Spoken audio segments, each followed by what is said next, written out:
Una pregunta que suele hacerse al momento de trabajar con microcontroladores es ¿por qué debemos configurar sus pines? Supongamos un microcontrolador que presente todas sus opciones en sus pines exteriores, es decir, todos los recursos disponibles y habilitados al mismo tiempo. Este microcontrolador obviamente va a tener los pines de alimentación y masa disponibles, como así también el de reset. Va a tener la posibilidad de conectarle una fuente de clock externa, por ejemplo, un cristal. Todos sus pines de GPIO, es decir, sus 32 pines de entrada y salida de propósito general, disponibles. Siempre. Si quisieran, podrían ir un poco más allá y hasta suponer que posee pines de solo salida y pines de solo entrada. Pero eso lo dejamos solo como un supuesto. Continuando con esta línea, supongamos que este micro posee 5 puertos de comunicación serie tipo UART, cada una de ellas con su pin de transmisión y su pin de recepción. También tendrá 4 puertos I2C o I²C, cada puerto con sus correspondientes pines de clock y de datos, y 2 puertos SPI. Tendrá también pines para el manejo de señales analógicas, supongamos 3 de entrada, ADC 0, 1 y 2, y 2 de salida, DAC 0 y 1. Obviamente las tensiones de referencia y un comparador. 3 timers que podrán funcionar como temporizador o contador dependiendo de cómo lo configuremos o conectemos. 2 salidas de PWM y finalmente 4 entradas para el manejo de interrupciones externas. Esto nos daría un microcontrolador con 96 pines, todos disponibles al mismo tiempo. El tener todos los pines disponibles puede parecer una situación ideal. Sin embargo, muy difícilmente los utilicemos todos. Es más, en general, solamente usaremos algunos de ellos, dejando varios pines sin conectar. Si bien esta configuración parece bastante flexible, al momento de realizar nuestras conexiones nos va a dar como resultado un microcontrolador muy voluminoso, poco eficiente y además poco versátil. Si por ejemplo se necesitase más timers, se deberían agregar más pines, lo que lo hace aún más grande. También se podría reemplazar alguna funcionalidad existente en alguno de los pines al momento de fabricar el dispositivo. En cualquier caso, esta no es una configuración aceptable. Consulta, ¿qué significa UART, PIO, I2C, BDD y esos demás elementos? Buena pregunta. Los pines de un microcontrolador son las interfaces físicas a través de las cuales se conecta el micro con otros dispositivos. Por ejemplo, un sensor de temperatura o un elemento de iluminación, entre otros. Es decir, que el microcontrolador se conecta al mundo exterior a través de sus pines. En esta interconexión vamos a tener pines específicos para determinadas tareas. Y a estos pines le vamos a poner también nombres específicos. Sin entrar en demasiado detalle, vamos a ver algunos de estos pines. BDD y GND son los pines de alimentación eléctrica del microcontrolador. BDD es donde se conecta el positivo y GND, que es la abreviatura de ground, es donde se conecta la masa o el borde negativo de la fuente de alimentación. En la mayoría de los casos donde veamos I/O, vamos a estar hablando de input-output, es decir, entrada-salida. En este caso, PIO serían pines de entrada-salida, en rigor, Programmable Input-Output. Estos pines van a tener solamente 2 estados posibles. Hay energía o no hay energía, lo que a veces simplificamos con un 1 o un 0. Y de allí que también se denominan entradas y salidas digitales. Nota, estos pines pueden contar con un tercer estado que vamos a omitir en esta instancia. En algún momento vamos a tener que configurar estos PIO para que funcionen como salida, por ejemplo, para encender o apagar un LED, o bien como entrada para interactuar, por ejemplo, con un pulsador y detectar si éste está presionado o no, entre obviamente muchas otras alternativas. Luego, para comunicarnos con otros dispositivos, vamos a tener diferentes protocolos de comunicación, diferentes alternativas que se van a ver reflejadas en diferentes grupos de pines. Dentro de estos vamos a encontrar la UART, el I2C o el SPI, los cuales utilizan varios pines. Por ejemplo, la UART tiene un TX y un RX por puerto, que junto a GND se usan para realizar una comunicación. Además, podemos contar con más de un puerto por cada tipo de protocolo. Continuando con el ejemplo de la UART, tenemos en este caso 5, que van del 0 al 4. Nota: muchas veces se denomina a un grupo de pines puerto. Esto es por su analogía con los puertos marítimos por donde se envían y reciben bienes.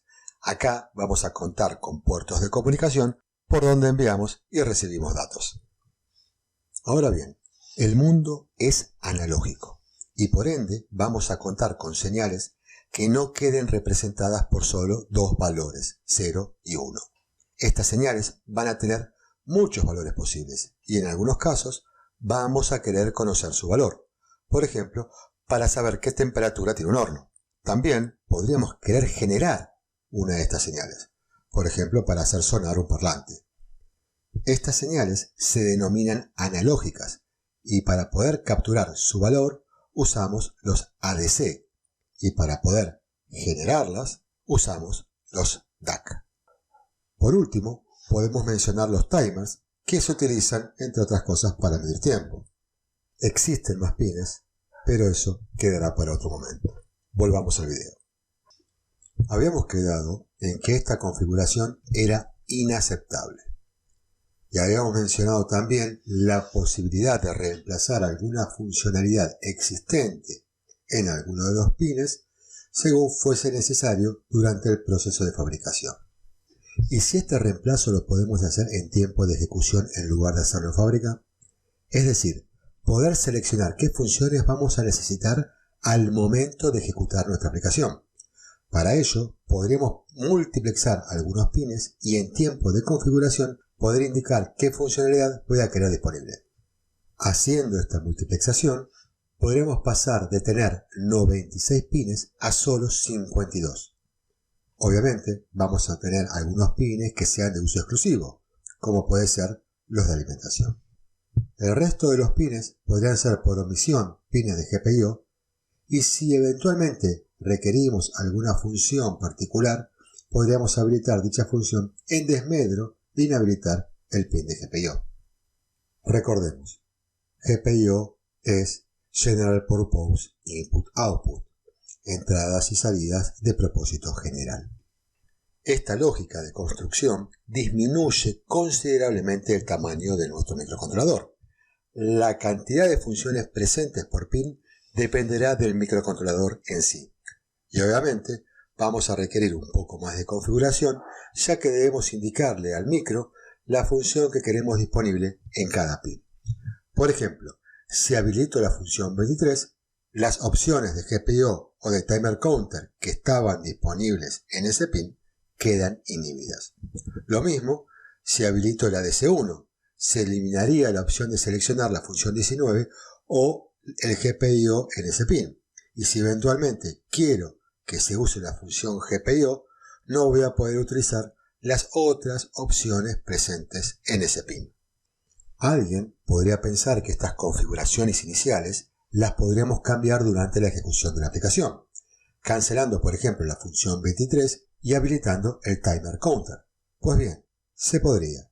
Sin embargo, eso no es lo habitual, más que nada porque estos pines van a estar conectados a circuitos electrónicos con sus impedancias, valores de tensiones y demás, que haría muy compleja esta reconfiguración.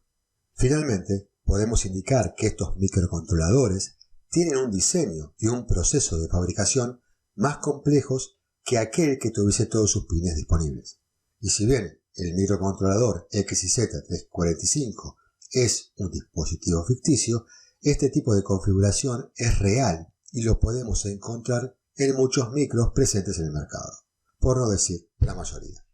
Al poder poner más de una función por pin, por ejemplo, 4 funciones, le damos al microcontrolador una gran versatilidad, debido a que podemos tener muchas funcionalidades disponibles y ajustar el comportamiento del dispositivo a las necesidades particulares de un proyecto. Y esto es simplemente genial. Además, al ser más pequeño, tendrán menor precio, no solo del dispositivo, sino también de la placa en donde se conecte. Disculpe, ¿qué es multiplexar? Bien, supongamos que tenemos un equipo que nos puede suministrar diferentes tipos de líquidos, pero solamente tenemos una boquilla por donde sale este líquido. En este caso, vamos a necesitar de un dispositivo selector en el cual podamos configurar qué líquido queremos obtener, qué líquido queremos que esté disponible para que salga por la boquilla. Dentro del contexto de un microcontrolador, multiplexar significa poder seleccionar qué funcionalidad vamos a tener disponible en nuestro pin. Cuando seleccionamos, por ejemplo, la función ADC1, todas las demás opciones presentes en ese pin ya no se pueden seleccionar, por lo menos para el proyecto en curso. Gracias. Continuamos. Analicemos un poquito más. Y si suponemos un microcontrolador en el cual le podemos indicar qué función quiero ubicar en qué pin, es decir, quiero que el PWM0 esté en el pin 2 y que el TX de la WART0 esté en el pin 3. ¿Sería esto posible? Pues sí. Entonces, podemos configurar la función A en el pin 3. Obviamente, ahí no va a estar el GPIO, va a estar la función A. La función B la podemos poner en el pin 36, la función C en los pines 7 y 8, la función N en los pines 47 y 48. Si bien esto requiere mayor configuración, ya que no solamente hay que habilitar una determinada función, sino que además hay que indicar dónde queremos que esta función opere. Por otro lado, nos da un nivel de versatilidad enorme al momento de tener que encarar el diseño electrónico, ya que durante el diseño de nuestro circuito impreso podemos seleccionar qué función va en qué pin, minimizando el posible cruce de líneas del circuito. A nivel configuración, vamos a requerir de una tabla que nos permita indicar qué pin tiene asociada a qué función, y podemos suponer que por omisión esta tabla tenga todos sus pines asociados a GPIO. ¿Por qué pareciera que al iniciar todos los pines siempre están en modo GPIO? ¿Esto es así o es pura coincidencia? Muy buena observación. Los microcontroladores van a estar instalados dentro de un circuito electrónico, el cual va a tener diferentes niveles de potencial, y estos potenciales van a estar presentes en los pines del micro. Supongamos por un instante que uno de los pines del micro inicia en un estado que conecta internamente al pin directo a masa, y que luego de la configuración se pone a este pin en un estado compatible con la necesidad de nuestro proyecto. Durante el intervalo que va desde el encendido del micro hasta su configuración, podríamos estar generando un cortocircuito en el sistema, lo que podría quemar literalmente el pin e incluso el microcontrolador, o algún componente que forme parte del sistema. Obviamente, si sabemos que este pin inicia conectado a masa, podríamos considerar un circuito compensador, lo que haría al sistema más grande, más caro y más complejo. Para evitar estos inconvenientes es que los microcontroladores inician siempre en un modo de alta impedancia en sus pines configurables, lo cual suele estar presente en alguno de los modos de operación del GPIO, por lo general en alguno de sus modos de entrada. Obviamente, estas características de alta impedancia deben estar presentes también con el micro desenergizado. ¿Y cuál es la estructura que posee el LPC845?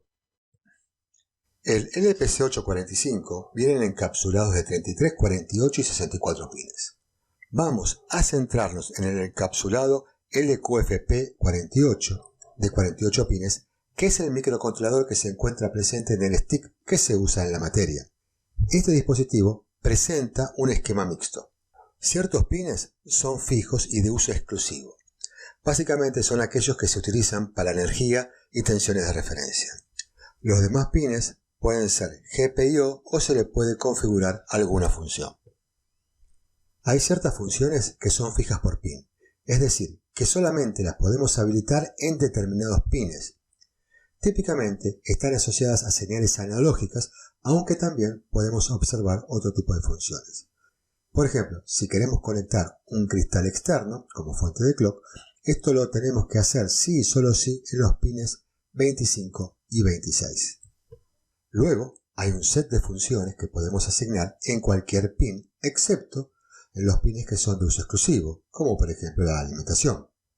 Para poder hacer esta configuración, el LPC 845 posee un módulo interno que se denomina SwitchMatrix, el cual se encarga de hacer las interconexiones internas dentro del LPC acorde a la configuración que le hayamos hecho, haciendo accesibles las funciones en los pines configurados.